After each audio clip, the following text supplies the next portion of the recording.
नमस्ते। आप सभी से अनुरोध है कि कृपया हमारी चैनल को सब्सक्राइब करें, वीडियो को लाइक करें और ऊपर दिख रहे QR को स्कैन करके पत्रम पुष्पम से हमें अनुग्रहित करें। आपके पत्रम पुष्पम से ही तो इस इकोसिस्टम का निर्माण हो रहा है। कल उपराष्ट्रपति जगदीप धनखड़ जी ने अच्छी खरी सुनाई। किसको सुनाई? माय लॉर्ड्स को। और जो कुछ इन्होंने इंगित किया उसको हम 2-3 अगर हम उसको थोड़ा सा संक्षिप्त में लें तो एक तो उन्होंने कहा कि भाई कोर्ट जो है वो सुपर पार्लियामेंट नहीं बन सकता। एक बात क्यों? क्योंकि उन्होंने सीधे तो प्रेसिडेंट को ही निर्देश देना आरंभ कर दिया। और दूसरी बात उन्होंने कही कि भाई ये बताओ कि आप क्या कर रहे हो? जो मैटर आया था आपके सामने जस्टिस यशवंत वर्मा वाला, उस पर कौन सी लीपापोती आपने कर दी? महीना भर हो गया और अभी तक FIR नहीं। इन्वेस्टिगेशन आप करो, इन्वेस्टिगेशन काम एग्जीक्यूटिव का है। वैसे मैं भी आपको बता दूं कि कॉन्स्टिट्यूशन में लिख रखा है कि there shall be total separation of judiciary and executive, लेकिन जुडिशरी जो है लगातार एग्जीक्यूटिव की और अधिक से अधिक पावर्स आती जा रही है। और चूंकि हमारा पॉलिटिकल सिस्टम ऐसा है कि इसमें एडवर्सेरियल एक सिस्टम है, तो एडवर्सेरियल सिस्टम में चूंकि एक ऑपोजिशन होता है, तो आजकल जो ऑपोजिशन है वो मुद्दों पर अपोज नहीं करता, वो हर बात पे अपोज करता है। तो अब भले ही उसको ये पता हो कि कल को सुप्रीम कोर्ट के जजेस, उनकी कभी सरकार आई तो उनके ऊपर भी सवारी करेंगे, लेकिन वो जिसको जर्मनी में कहते हैं ना शॉडेन फ्रॉइड, कि दूसरे की तकलीफ से उनको बड़ा आनंद आता है। तो ये देखकर किस प्रकार से प्रेसिडेंट को मैंडेमस जारी कर दिया एक 2 जज बेंच ने, डिवीजन बेंच ने, तो उसको देखकर उन्हें बड़ा आनंद आ रहा है। तो आज जो है वो इकोसिस्टम भी बड़ा उछल के आया था, उसकी बात अभी करते हैं। फिर तीसरी बात उन्होंने की कि भैया एक आर्टिकल 145 है जिसमें लिखा हुआ है कि कोई भी सब्सटेंशियल क्वेश्चन होगा लॉ का, वो कॉन्स्टिट्यूशनल बेंच में जाएगा। तो इतना बड़ा क्वेश्चन जिसमें गवर्नर का जो वीटो है या पॉकेट वीटो है, या प्रेसिडेंट का जो वीटो या पॉकेट वीटो है, या प्रेसिडेंट किस प्रकार से असेंट देंगे बिल को, इतना बड़ा मैटर 2 जजेस ने स्वयं ही डिसाइड कर लिया। कैसे? तो भाई उपराष्ट्रपति जगदीप धनखड़ जी ने क्या गलत कह दिया जिसमें पूरा का पूरा इकोसिस्टम जो है वो उछल कूद कर रहा है? और उछल कूद भी कैसी कर रहा है? टाइम्स ऑफ इंडिया, हाँ जी, वही टाइम्स ऑफ इंडिया जिसने कोई, जब डॉक्टर हमारे जो है वो क्या बोलते हैं वो जज साहब जस्टिस यशवंत वर्मा वाला मैटर हुआ, तो उसको पहले तो सामने लाए और बाद में आराम से बैठ गए, नो फॉलो अप। क्यों भाई नो फॉलो अप? क्यों? क्योंकि उनको जो इकोसिस्टम के साथ ही रहना ना, इकोसिस्टम वालों ने कहा अरे रे ये जस्टिस यशवंत वर्मा हमारे आदमी है, तो चुप बैठ गए। और जस्टिस यशवंत शर्मा के बारे में आप पता है हम कितने आपको बता चुके हैं। आपको गैंग ऑफ 5 भी बताया हुआ है हमने, आपको JS भी बताया हुआ है, कौन कौन लोग हैं ये सारे। उसमें तो बड़े बड़े लोग हैं, वो पूरा गैंग चलता है, उसमें तो BJP के MLAs भी शामिल है, इत्यादि इत्यादि, वो सब बता चुका हूँ मैं आपको। तो उसकी कोई इंक्वायरी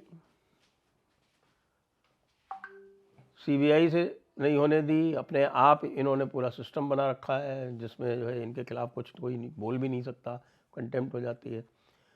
और टाइम्स ऑफ इंडिया कह रहा है कि साहब कि ये जो भी जगदीप धनखड़ जी कह रहे हैं उसको हमारे जो पाठक हैं उनको इग्नोर कर देना चाहिए, क्योंकि इनकी जो पोस्ट है वो लार्जली सेरिमोनियल है। या टाइम्स ऑफ इंडिया जी कह रहे हैं। तो भाई ऐसा बता दें तुमको टाइम्स ऑफ इंडिया वालों कि तुम्हारी जो रीडरशिप है ना, तुम्हारी जो रीडरशिप है वो राजस्थान पत्रिका से भी कम है, एक बात।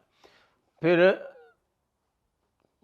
पूरे भारत में, लगभग पूरे भारत में, यदि आप मुंबई या कोई मेट्रोपॉलिटन सिटीज़ को छोड़ दीजिए, तो पूरे भारत में टाइम्स ऑफ इंडिया सेकंड या थर्ड पेपर के रूप में पढ़ा जाता है। मेरे यहाँ भी वो सेकंड या थर्ड पेपर के रूप में ही पढ़ा जाता है। अभी मेरे यहाँ भी हिंदी पेपर्स आते हैं, तो सबसे पहले न्यूज़ के लिए तो हम उसी को पढ़ते हैं। और एडिटोरियल कमेंट्स की भी यदि बात होती है, कुछ होती है, तो भी और भी सीरियस पेपर्स हैं उनको देखते हैं। उसके बाद फिर कहीं टाइम्स ऑफ इंडिया का नंबर आता है। तो टाइम्स ऑफ इंडिया वालों, वो जो तुम्हें गलतफहमी हो गई है कि तुम बहुत महत्वपूर्ण हो और तुम्हारी बातों का बड़ा असर होता है, और तुम अपने रीडर्स को कह रहे हो कि नहीं नहीं उनकी बातों को सीरियसली मत लेना, तो देखो भाई, वो जो तुमने बात कही है ना, उसका भी वही हश्र होता है जो आजकल न्यूज़पेपर्स का होता है 2 घंटे बाद में, यानी रद्दी की टोकरी। अब वो भाई साहब आए साथ में तो और भी लोग खड़े हो गए जाके। लेकिन एक चीज़ भूल गए, अभी मैं थोड़ी देर पहले देख रहा था कि जस्टिस रस्तोगी, जो अभी कुछ ही दिनों पहले सुप्रीम कोर्ट से रिटायर हुए, उनका भी वक्तव्य आ गया। जस्टिस रस्तोगी भी यही कह रहे हैं जो मैं कह रहा हूँ, जो जगदीप धनखड़ जी कह रहे हैं। वो कह रहे हैं कि भैया ये आर्टिकल 142 का यूज़ किस हिसाब से कर लिया। वाइस प्रेसिडेंट भी तो यही कह रहे हैं ना कि आर्टिकल 142 एक न्यूक्लियर मिसाइल बन गया है, उसके साथ आप कुछ भी कर सकते हैं। आर्टिकल 142 का उपयोग करके आप कंप्लीट जस्टिस करने के लिए आप कॉन्स्टिट्यूशन को अमेंड भी कर सकते हैं, जो आपने किया इस केस में। कॉन्स्टिट्यूशन ही अमेंड कर दिया। और तो और ऐतिहासिक कार्य कर दिया, जो कि एक ऐतिहासिक भूल है। यह भी नहीं कि आप गवर्नर को निर्देश देते कि भाई आप इसके ऊपर साइन कीजिए। उन्होंने कहा नहीं नहीं, गवर्नर के हस्ताक्षर तो मान लिए जाए, कल को क्या कहेंगे आप। प्रेसिडेंट ने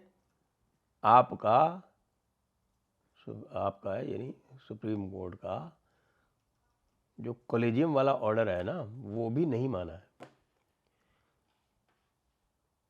वो भी नहीं माना। तो आप क्या कहेंगे कि भाई वो मान लिया जाए और नोटिफिकेशन जारी कर दिया जाए। नोटिफिकेशन सेंट्रल गवर्नमेंट को जारी करना नहीं करेगी तो अपने आप वारंट जारी कर लेंगे चीफ जस्टिस के हस्ताक्षर से। तो फिर ये कहाँ जाएगा। वही मैं कई बार कहता हूँ कि भाई देखिए, ऐसे कार्य ना करें जिससे कि एग्जीक्यूटिव या कार्यपालिका को अपनी मर्यादा से बाहर जाना पड़े। क्योंकि एग्जीक्यूटिव जब अपनी मर्यादा से बाहर जाती है तो फिर इमरजेंसी वाली सिचुएशन होती है। वैसे ये बात कोई कहता नहीं है, ये दिस इज़ पॉलिटिकली इनकरेक्ट, लेकिन मैं कह देता हूँ कि वो जो इमरजेंसी की जो सिचुएशन थी ना, वो भी न्यायपालिका की वजह से ही बनी थी। जो एक छोटी सी टेक्निकल मिस्टेक पे सेट असाइड कर दिया प्रधानमंत्री का इलेक्शन, खैर चलिए आपके अधिकार क्षेत्र में था, वो भी कर दिया। और उसके बाद में जिस तरह से वो बेसिक स्ट्रक्चर वाला डॉक्ट्रिन आपने नया बना के कॉन्स्टिट्यूशन को ही अमेंड कर दिया कि सामने बेसिक स्ट्रक्चर है, ये सारे काम जो किए वो जुडिशरी में, उसका क्यूमुलेटिव इम्पैक्ट जो था वो इंदिरा गांधी के ऊपर आया। इंदिरा गांधी जो थी वो इतनी सहिष्णु नहीं थी जितनी शायद नरेंद्र मोदी जी हैं, तो उन्होंने उठा के इमरजेंसी लागू कर दी। लेकिन ट्रिगर जो था वो न्यायपालिका का ही था। अब ये अलग बात है कि इसी न्यायपालिका ने एडीएम जबलपुर जैसा केस डिसाइड किया था। जी हाँ, उसमें जस्टिस चंद्रचूड़ के पिताजी भी शामिल थे उस केस में, जिसमें ये कहा था कि साहब की इमरजेंसी में राइट टू लाइफ भी एग्जिस्ट नहीं करता है। अब कहते हैं कि साहब की ये this is the most infamous chapter in the history of Indian judiciary. तो जब दबाव पड़ता है ना, तो ऐसे इनफेमस चैप्टर्स फिर बहुत सारे आते हैं। तो हम क्यों ना माने कि साहब कोई इधर उधर का दबाव था जो इस तरह का इनफेमस जजमेंट पारित किया गया ये तमिलनाडु वाले केस में। अब बोल कौन रहे हैं खड़े होके उधर से? प्रशांत भूषण, संजय हेगड़े, प्रशांत भूषण और संजय हेगड़े बोल रहे हैं। इनकी भी स्थिति ये बन गई कि साहब कि ये भी बोले, तिरुचि शिवा, रणदीप सुरजेवाला, सुप्रिया श्रीनेत क्या कह रहे हैं कि साहब कि वाइस प्रेसिडेंट को कोई अधिकार नहीं है। वाइस प्रेसिडेंट को बहुत बड़ा अधिकार है जिसका वो अपनी सदाशयता में उपयोग नहीं करते हैं। कि वाइस प्रेसिडेंट जो है वो केवल वाइस प्रेसिडेंट नहीं है, वो चेयरमैन भी हैं राज्यसभा के, और राज्यसभा के चेयरमैन होने के नाते उनको भी विशेषाधिकार है। विशेषकर से जो कंटेम्प्ट की जो पावर जुडिशरी रोज उपयोग में लाती है, वो कंटेम्प्ट की पावर पार्लियामेंट को भी है। राज्यसभा के चेयरमैन और लोकसभा के स्पीकर दोनों उस पावर को उपयोग में ला सकते हैं, उन्हें विवश नहीं किया जाना चाहिए, और वो किसी के भी विरुद्ध ला सकते हैं। आपको ध्यान है ना कि स्पीकर्स के विरुद्ध कंटेम्प्ट का उपयोग किया है सुप्रीम कोर्ट ने, स्पीकर्स के विरुद्ध। विधानसभा के स्पीकर्स के पास भी कंटेम्प्ट की पावर है, लेकिन यहाँ के भारत की कार्यपालिका की प्रशंसा की जानी चाहिए कि इतना एनक्रोचमेंट होने के उपरांत भी उन्होंने पार्लियामेंट में या असेंबली में इसका उपयोग नहीं किया है। यदि वो उसका उपयोग करें तो उनके पास ये क्षमता भी है कि उसका वो कार्यान्वयन करा सके। स्थितियाँ यहाँ तक नहीं पहुँचनी चाहिए, इसलिए यह बिल्कुल उपयुक्त होगा, समीचीन होगा। वैसे तो इसको तो रिकॉल कर लेना चाहिए, स्वयं रिकॉल कर लें। नहीं रिकॉल करें तो फिर इसका रेफरेंस होना चाहिए, रेफरेंस होके, और ये अंततः इसको तो 5 जजेस की बेंच ही डिसाइड करेगी। और नहीं तो फिर तो मैं देख रहा हूँ कि पूरी तरह से फिर अराजकता की स्थिति उत्पन्न होगी, और फिर तो बात कहाँ तक जाएगी मैं कह नहीं सकता। इसलिए एक बहुत सही समय पर एक वार्निंग ब्यूगल, जिसको हम कह सकते हैं एक वार्निंग ब्यूगल बजाया है उपराष्ट्रपति महोदय ने। उसका न केवल सत्कार होना चाहिए, न केवल उसकी प्रशंसा होनी चाहिए, उसकी पूर्ण पालना होनी चाहिए। नहीं होगा तो अराजकता अवश्यम भावी है, यह ध्यान रहे। जय हिंद, जय भारत, वंदे मातरम।